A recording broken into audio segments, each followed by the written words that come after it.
खोजा था नी की डीजे दुरंत बाबू इतना याद आवा थी इतना सुंदर हिस्टोरी गोइराम आई लव यू लोके नाय मोर से नाय पटा उड़ी बाबा हे सुनीता तोरे पे भले दिल मोर फिदा हे सुनीता तोरे पे भले दिल मोर फिदा तोरे पे भले दिल मोर फिदा गे तोरे पे भले दिल मोर फिदा हे सुनीता तोरे पे भले दिल मोर फिदा हे सुनीता तोरे पे भले दिल मोर फिदा। प्यार प्यार करो ना प्यार नहीं मिलेला। डीजे संजीव बाबू और डीजे दुरंतो बाबू। पर जिंदगी पे क्या लिखल है ये तो ऊपर वाला ही जानेला। खोड़ीबाड़ी बाजार सादापुर आदिवासी पाड़ा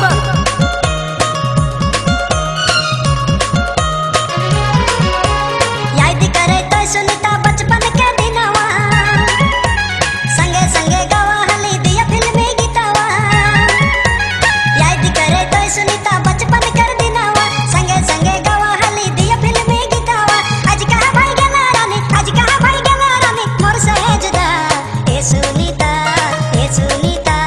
तोरे पे भला दिल मोर फिदा ए सुनीता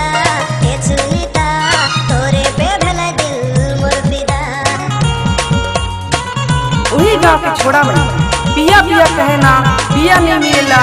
एक आदमी बांग्ला बोतल धई के और एक आदमी भोले बाबा के प्रसाद धई के दिल खोल के नाचेना। डीजे संजीव बाबू और डीजे दुरंतो बाबू। उनकर गाना में खोड़ीबाड़ी बाजार सादापुर आदिवासी पाड़ा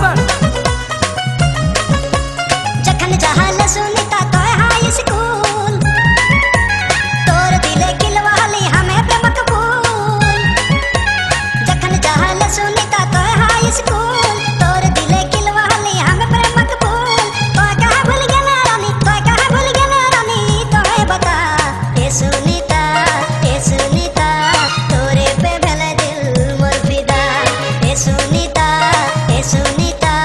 तोरे पे भला दिल मोर फिदा तोरे पे भला दिल मोर फिदा गे तोरे पे भला दिल मोर फिदा ए सुनीता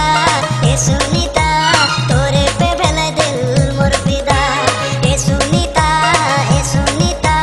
तोरे पे भला दिल मोर फिदा ए सुनीता तोरे पे भला दिल मोर फिदा। मिस्टर दुरंतो बाबू कोनो माई हमारे चॉइस करे सी नॉट फॉर माई